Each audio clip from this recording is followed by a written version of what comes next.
Hello everybody, it's Georgia Vallejos here. It's 10:27 on Tuesday, October 6th. I've just kind of been dealing with some stuff and some people, and led me to kind of think about conspiracy theories.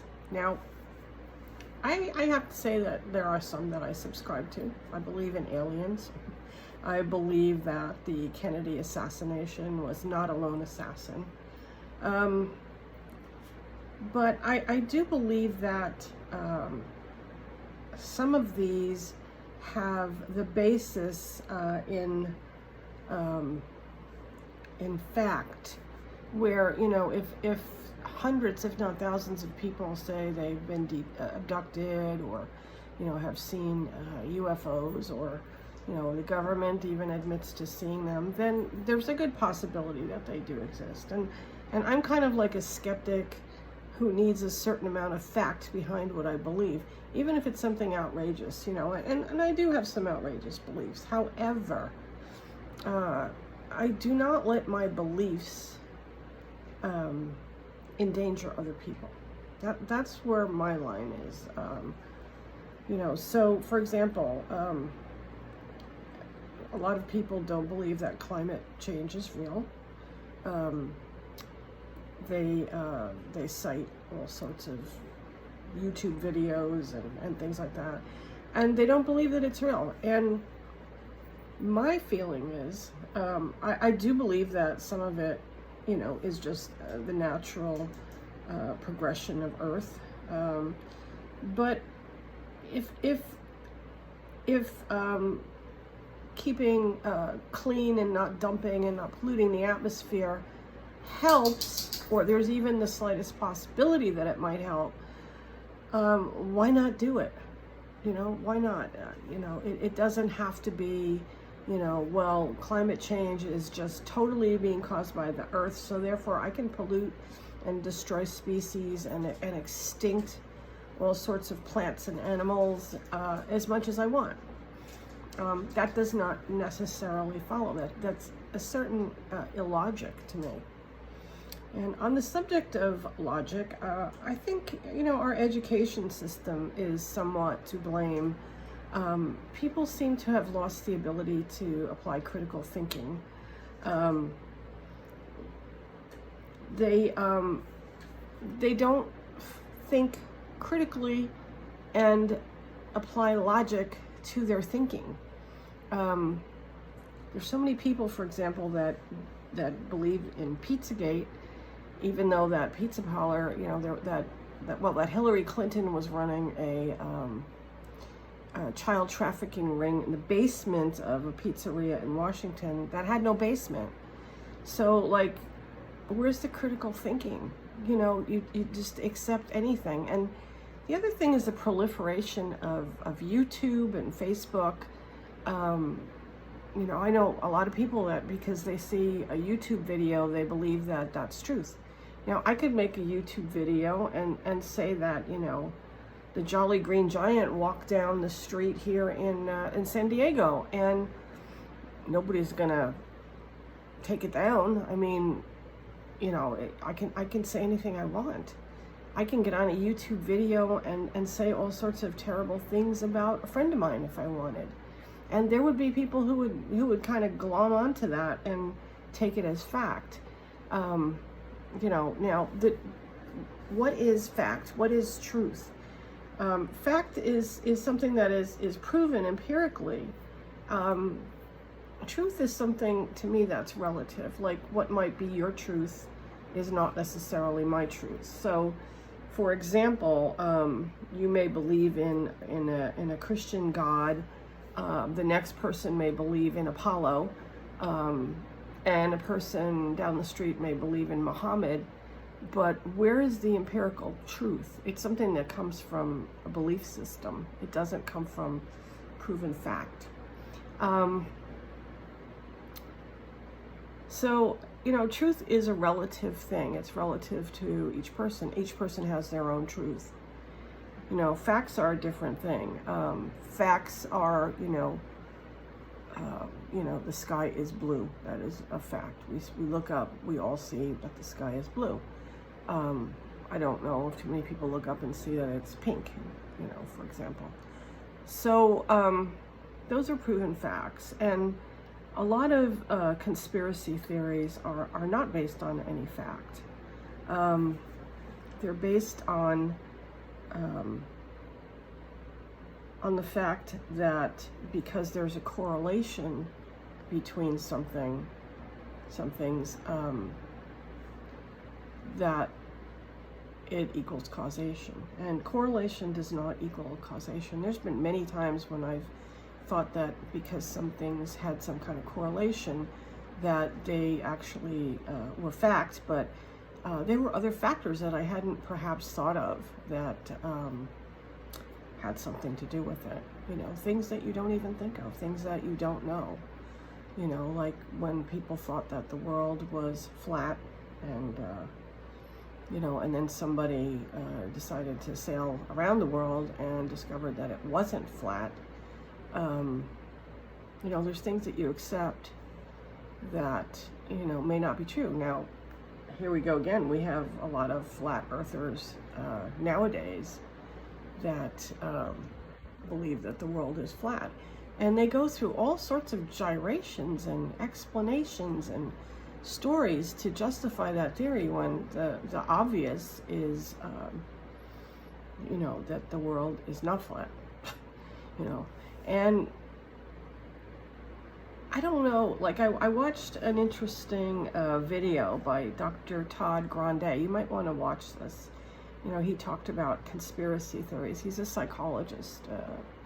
And he said that there's certain types of people that do believe in all these conspiracy theories. They believe, for example, that events are too complex to be accidental. I kind of believe that myself. I don't think that there are a lot of accidents. There's a lot of free will in this world, but not a lot of accidents. And it's usually the simplest explanation that that is the truth. When it gets complex and you have to make up all these stories to go around with it, then it probably is not true. There are also people who distrust authority. I think our government, for example, has done a lot to make us distrust it. So that is a truth, that there's been all sorts of government lies and mistruths and misleading and hiding things, and I believe, for me personally, that what made me distrust the government was the Kennedy assassination. And there's a lot of facts that back up the fact that it was not just Lee Harvey Oswald. And to me, the most damning is the Zapruder film, which clearly shows the president being shot from the side and not the back, where his head blew off, in the way that his head blew off. But, and there's lots of other, many other facts that back that theory. But to me, that if that could happen, that a president, even assuming Lee Harvey Oswald did it alone, the fact that a president could be gunned down like that in the middle of an American city, tells me there were some people who were not doing their job. And whether that was intentional or not, I don't know. People who believe in all those conspiracy theories do distrust authority. There's a feeling of powerlessness and dissatisfaction with their lives. These are things that Dr. Grande talked about. When you feel powerless and you feel vulnerable, it's easy to adopt an outrageous theory. And it also helps to understand something that may not be understandable.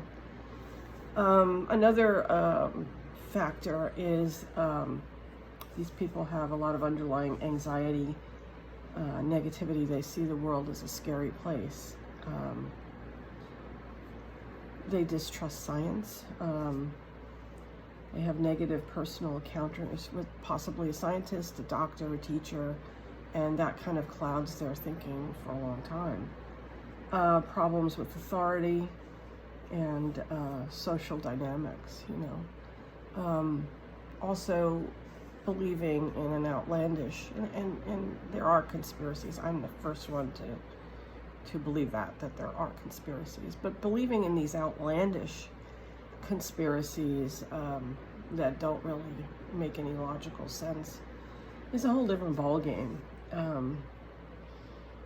Now, I think the one that that upsets me is these people who don't believe in COVID. They don't believe that there is a pandemic, and thus they endanger the people around them. And the biggest example of this, of course, is our president, who has infected, I have no idea anymore how many people he's infected, and continues to infect, and infected again yesterday when he came back to the White House and pulled his mask off and, made some really rather astounding statements that led me to believe that his deck is not full. The deck is a little bit, which is very frightening to me as a citizen of this country, to have a president who's that out of whack. But I've had people around me say, "Oh, there is no COVID. I'm not afraid of it. It doesn't exist." Well, I've had several people be diagnosed with COVID, some of which became quite ill, and one that died a few weeks ago, an older lady. She passed away, and she was somebody, I used to, back in the day, we used to have, gatherings and lunch, and, she was a big part of that, and she's gone because of COVID. And it really is insulting to me, the people that say this isn't real, or it's a conspiracy, or, it's false news, or whatever stupid phrase our president uses. It's insulting to me, and it's insulting to those people who have died. And all the people that I know who became sick, And I also feel like I had it myself in February. I was very sick. I remember thinking, gee, this feels weird. It's not like any flu or cold that I've ever had.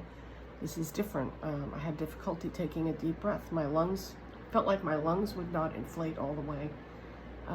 Difficulty breathing, out of breath, feeling like I was going to faint a lot. Now that I go back, I get angry because, I listened to the Woodward tape of the president saying that, he was well aware of how dangerous this was, and nobody told me. I mean, I could have died. I'm the kind of person that, I don't go to the hospital. I mean, I have to be really in bad shape. And I could have died, and I probably contaminated people because, I figured, well, it's just a cold, it's just the flu or whatever. So it kind of gets me angry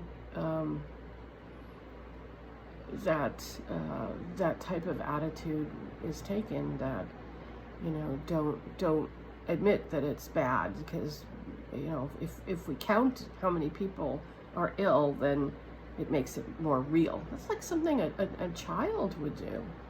The children having that magical thinking that, if I don't think about it, then it's not real. It reminds me of many years ago, I had a little toy poodle, tiny. I mean, he was not big.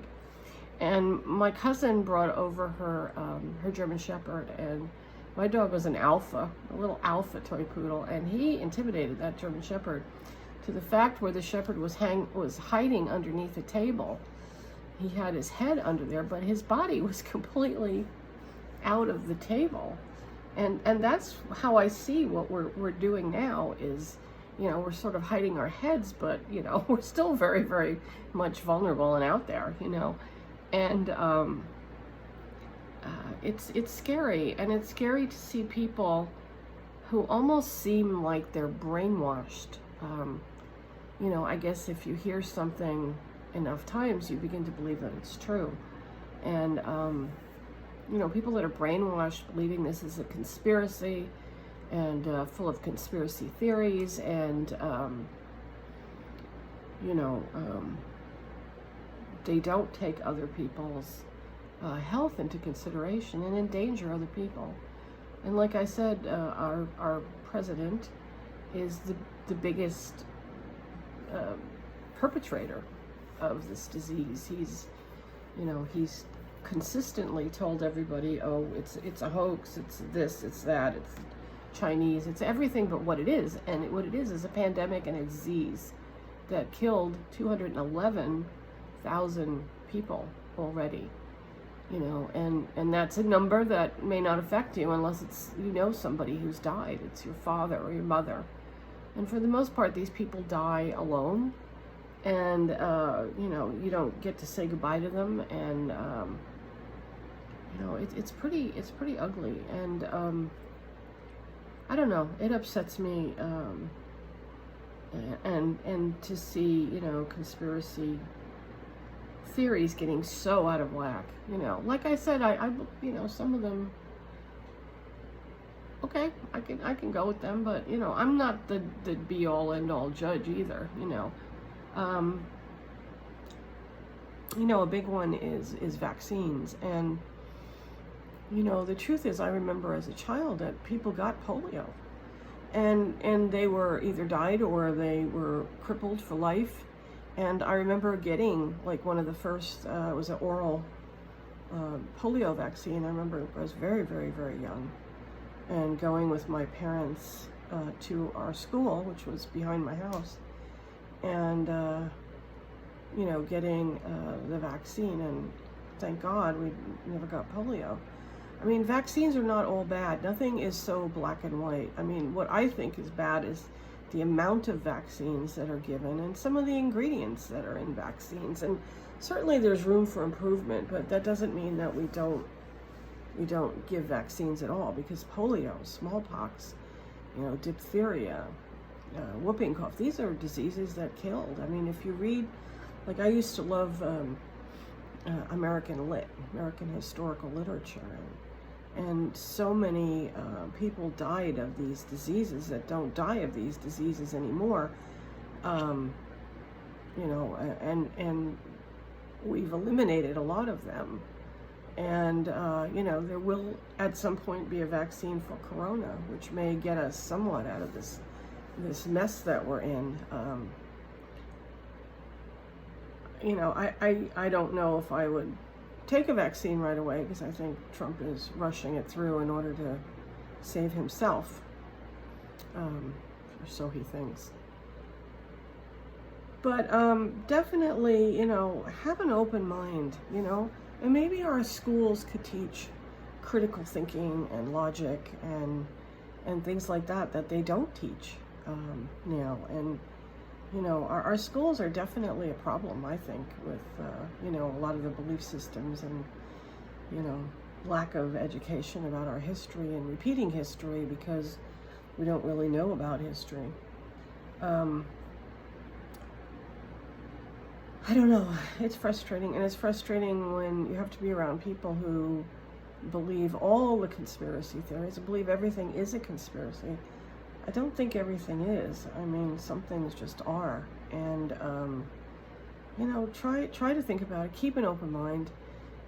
Don't just dismiss something because, you know, a YouTube video said that it wasn't true, or, you know, said something else was true.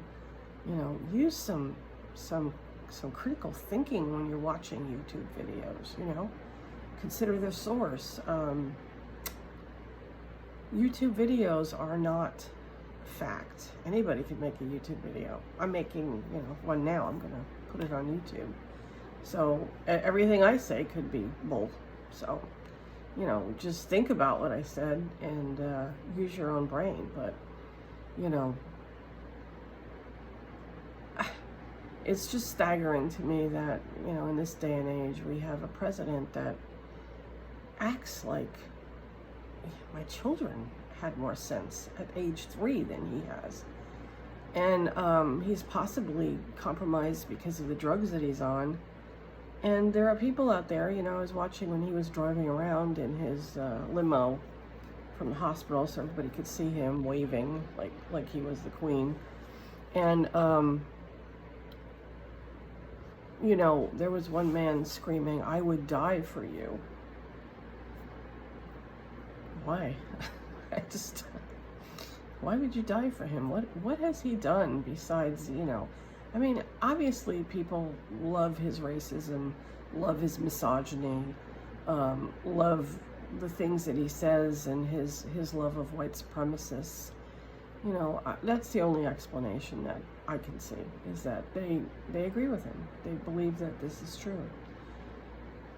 So anyway, just start thinking more critically. Start, you know, questioning everything. You know, have an open mind, and you know, the most important thing we can do is leave other people alone. You know, let everybody, you know, believe what they want to believe, but don't force it on other people, and don't endanger other people. You know, that's when we start having problems. You know, sometimes living in this country where, you know, we can say and do anything we want, or we have freedom of the press. There's a dark side to it too. And I'm not advocating censorship, because the question is always who would censor it. You know, Trump? You know, we don't want that. So there's a lot to think about, and I'm certainly going to do a lot of thinking. But I am going to wear my mask, and I'm not going to make fun of people for wearing masks. And hopefully we'll get through this and come out the other end, see what happens. So everybody have a wonderful day. Blessings to you all.